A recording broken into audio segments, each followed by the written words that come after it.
नमस्कार, मैं हूं महक शर्मा और इस वक्त आप ये लाइव तस्वीरें देख रहे हैं हरियाणा के करनाल से। जैसे कि आप सभी को मालूम है कि इस साल हमारे देश के लिए और इस देश के हर नागरिक के लिए 15 अगस्त 2022 बड़े ही एक गौरव का क्षण होने वाला है और इसकी तैयारियां तो भारत सरकार ने एक साल पहले ही कर दी थी। जैसे कि आपको मालूम है कि पिछले एक साल से भारत सरकार आजादी का अमृत महोत्सव मनाती हुई नजर आ रही है। तो ऐसे में जब भारत सरकार इतना अच्छा इनिशिएटिव लेकर सामने आई है कि इस बार 15 अगस्त से पहले ही और 15 अगस्त को भी हर घर झंडा फहराया जाएगा, तो निफा आखिर क्यों पीछे रह जाती। निफा ने भी सोचा कि क्यों ना हम एक अनोखे तरीके से श्रद्धांजलि दें उन तमाम स्वतंत्रता सेनानियों को। तो उन्होंने जो फैसला लिया है वो आप देख सकते हैं। फैसला उन्होंने ये लिया है और जो निर्णय लिया है वो बड़ा ही शानदार है, बड़ा ही एक अनोखी श्रद्धांजलि है कि पूरे देश भर में ब्लड डोनेशन कैंप लगाने जाने वाली है निफा। अब आप सोच रहे होंगे कि ब्लड डोनेशन कैंप ही क्यों। हालांकि मैं निफा की अगर बात करूं तो निफा जानी मानी ऐसी संस्था है जिसने कोरोना काल में भी रेड क्रॉस सोसाइटी के साथ मिलकर बहुत सारे ऐसे कार्य किए जिससे जरूरतमंद लोगों तक जरूरत पहुंच सके, मदद पहुंच सके। निफा उन लोगों तक भी मदद पहुंचाती है जहां तक मदद पहुंचना बहुत ज्यादा मुश्किल हो जाता है। और ऐसे में देखिए कि 75 दिनों तक 15 अगस्त से शुरू होगा, 75 दिनों तक पूरे करनाल की अगर मैं बात करूं या फिर अलग अलग कहां पर ये ब्लड डोनेशन कैंप लगने वाले हैं वो मैं प्रीतपाल जी से ही जानूंगी, उनसे पूरी जानकारी लेंगे। लेकिन सबसे बड़ी एक बात यह है कि एक फिर से निफा इतिहास रचने वाली है। इतिहास इस वजह से रचने वाली है क्योंकि 75,000 ब्लड यूनिट कलेक्ट करने का इस बार का जिम्मा उठाया है निफा संस्था ने। मेरी आप सभी लोगों से यही अपील कि जो भी लोग इस खबर को, इस वीडियो को देख रहे हैं, इसे साथ के साथ जरूर शेयर करें। संयोजक हैं निफा के प्रीतपाल सिंह पन्नू सर। इस देश में जैसे कि मैंने कहा हर नागरिक के लिए एक बड़ा ही यानी कि गौरव का पल रहने वाला है 15 अगस्त 2022। चाहे कोई भी धर्म हो, हिंदू हो, मुस्लिम हो, मैं बाकी धर्मों की बात नहीं करूंगी, लेकिन कोई भी धर्म हो, हर किसी के लिए सर आज़ादी का दिन सबसे बड़ा दिन होता है। और ऐसे दिन निफा क्या कुछ करने वाली है वो आप खुद बताएं। बिल्कुल महक, आपने ठीक कहा। ये किसी धर्म विशेष का तो पर्व है ही नहीं, ये देशवासियों का पर्व है। और जब देश की बात आती है ना, तो हर धर्म का व्यक्ति जो है वो देशवासी पहले होता है, धर्म बाद में आता है, देश पहले आता है। ये हम सब के लिए गौरव के पल हैं, गर्व के पल हैं। देश की आज़ादी के 75 साल पूरे होने जा रहे हैं। हमारे परिवार में जब भी कोई फंक्शन आता है कि हमारी सिल्वर जुबली हो, गोल्डन जुबली हो, हम उसे सेलिब्रेट करते हैं। और अगर कहीं डायमंड जुबली आ जाए, 75 साल पूरे हो जाएं, तो वो हमारे लिए विशेष, मैं समझता हूँ कि खुशी के पल होते हैं। पूरा परिवार, रिश्तेदार सब उसे सेलिब्रेट करते हैं। तो ये तो हमारे देश की आज़ादी के 75 साल पूरे होने जा रहे हैं। ये वो देश है जिस देश की मिट्टी में पल बढ़कर हम बड़े हो रहे हैं, यहाँ का खा रहे हैं, यहाँ का पी रहे हैं, यहाँ से शिक्षा ग्रहण करके हमारे बच्चे आगे बढ़ रहे हैं। तो ये देश, ये धरती माता, इसकी आज़ादी के 75 साल पूरे होने जा रहे हैं। ये हम सब के लिए गर्व की बात है। जहाँ देश की सरकार और सभी प्रदेश सरकारें मिलकर इसे अमृत महोत्सव के रूप में मना रही हैं। अभी एक प्रधानमंत्री जी ने आह्वान दिया कि 13 अगस्त से लेकर 15 अगस्त तक हर घर में तिरंगा होना चाहिए। बिल्कुल होना चाहिए, हर घर में तिरंगा होना चाहिए। पूरी दुनिया को मैसेज जाना चाहिए कि देश जो है वो आज़ादी के 75 साल मना रहा है। हम तिरंगा तो लगाएंगे, सभी से अपील भी करेंगे, हमारे सभी मेंबर लगाएंगे, घर घर लगवाएंगे। लेकिन साथ में एक यूनिक कंसेप्ट हमने और लिया है। वो यूनिक कंसेप्ट ये है कि देश की आज़ादी के वो रणबांकुरे, वो हमारे फ्रीडम फाइटर्स जिन्होंने देश की आज़ादी के लिए फांसी के फंदे पर चढ़े, गोलियां खाई, काले पानी में गए, जेल की काल कोठरियों में रहे, पुलिस की मार खाई, लाठियां खाई और इस देश को आज़ादी दिलवाई, उन सभी स्वतंत्रता सेनानियों। और 15 अगस्त 1947 को जब यह देश आज़ाद हुआ, उससे लेके आज तक इस आज़ादी को बरकरार रखने के लिए हमारे वो फौजी जवान जो देश की सरहदों पर शहीद हुए, उन सभी को याद करते हुए, उन सभी को समर्पित करते हुए हमने ये एक अनूठा प्रयास किया है, जिसमें देश की, हमारी निफा की सभी जो शाखाएं हैं 28 राज्यों केंद्र शासित प्रदेशों में जहां हमारी ब्रांचें हैं, वो सभी इस अभियान के साथ जुड़ी हैं। सभी से हम लोग ऑलरेडी एक मीटिंग कर चुके हैं जूम के माध्यम से। हम लोग 15 अगस्त 2022 को देश की 75 लोकसभा सीटों के अंदर, 75 लोकसभा हलकों में 75 रक्तदान शिविर लगाएंगे जो 15 अगस्त 2022 को होंगे।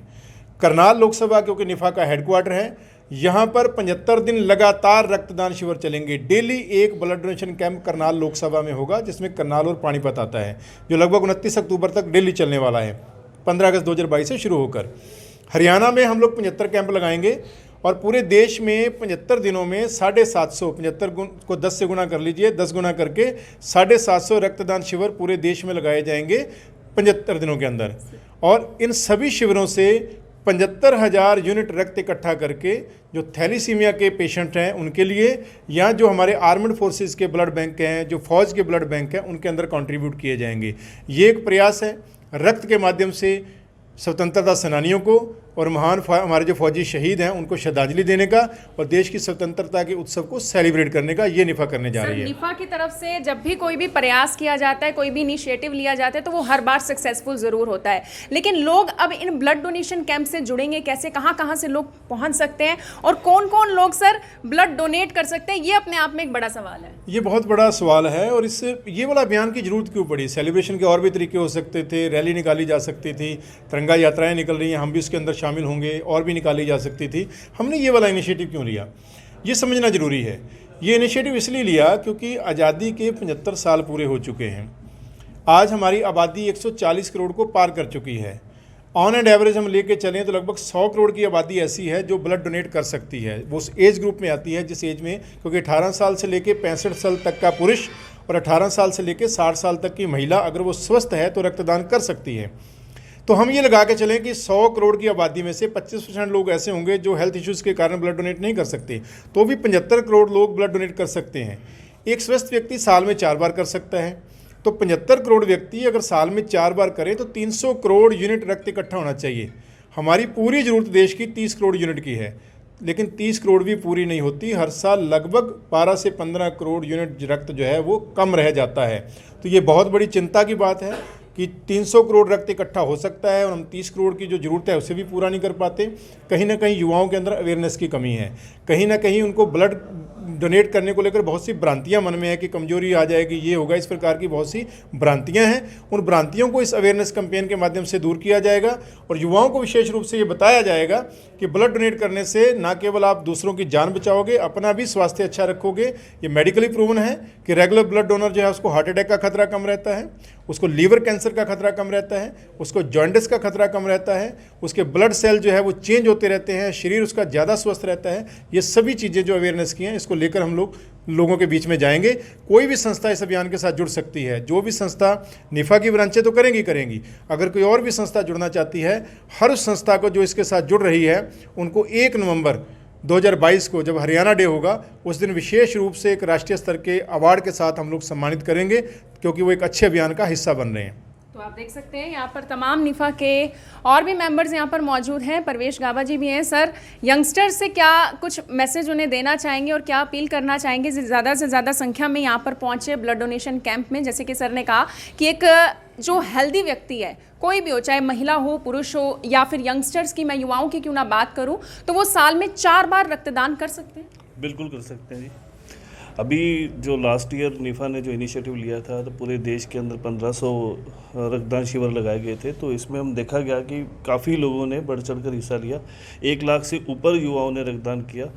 तो इनिशिएटिव तो लिया जा चुका है, मोटिवेशन भी हुई है युवाओं में और ये इसी तरह से चलता भी रहेगा। अब दोबारा जो प्रयास किया 75वां जो अपना शहीदी दिवस के ऊपर, तो ज़्यादा से ज़्यादा जो युवा साथी हैं वो भी बढ़ चढ़ कर इसमें हिस्सा लेंगे। तो युवा साथी हैं वो भी बढ़ चढ़ कर हिस्सा लेंगे और हिस्सा लेना भी ज़रूरी है। और यहाँ पर हमारे साथ शरवण जी भी हैं। शरवण जी, वैसे तो आपका जब मैंने बोला तो मुझे लड़कों की बात याद आती है, क्योंकि शरवण को जिस तरीके से हम याद करते हैं, लेकिन लड़कियों को क्या सर कहना चाहेंगे? महिलाएँ आगे आने से डरती हैं अगर मैं ब्लड डोनेट की बात करूँ तो।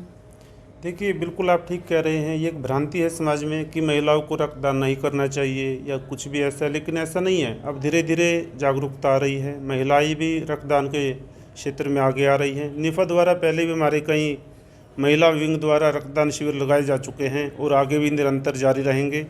ज़्यादा से ज़्यादा हमारी महिला और गर्ल विंग जो है अब की बार इस रक्तदान कैंप में ज़्यादा से ज़्यादा हिस्सा ले रहे हैं और वो ज़्यादा से ज़्यादा सभी को जागरूक भी करेंगे। सर, आपकी खुद की बेटी ने भी ब्लड डोनेट किया? जी बिल्कुल, मेरी अपनी बिटिया जो है वो अब से पहले, उनको कोई दिक्कत आई? नहीं, कोई परेशानी नहीं आई। वो 2 बार अब से पहले ब्लड डोनेट कर चुकी है। वो 2 बार पहले भी ब्लड डोनेट कर चुकी हैं और उन्हें भी कोई दिक्कत नहीं आई। और इस तरीके से भ्रम से बचें जो अफवाहें लोग फैला देते हैं कि हाँ मैंने ब्लड डोनेट किया था और मुझे इस तरीके की दिक्कत आई। ऐसी कोई भी दिक्कत नहीं होती और मैं खुद भी ट्राई करूंगी। हालांकि मैं भी उन्हीं लोगों में से एक हूं जिसे डर लगता है कि ब्लड डोनेट करने से ये हो जाता है, वो हो जाता है, ये परेशानी होती है, लेकिन मैं फिर भी ट्राई करूंगी कि मैं भी ब्लड डोनेट कर पाऊं। मेरी आप सभी लोगों से यही अपील कि जो भी लोग इस खबर को, इस वीडियो को देख रहे हैं, इसे साथ के साथ जरूर शेयर करें। आप देख रहे हैं IBN24, मैं हूं महक शर्मा, हरियाणा के करनाल से आप सभी के साथ लाइव। धन्यवाद। अब यहाँ तक आ ही गए हैं तो हमारे चैनल को सब्सक्राइब जरूर करें और नीचे दिए गए बेल आइकन को जरूर दबाएं ताकि हर खबर सबसे पहले पहुंचे आप तक।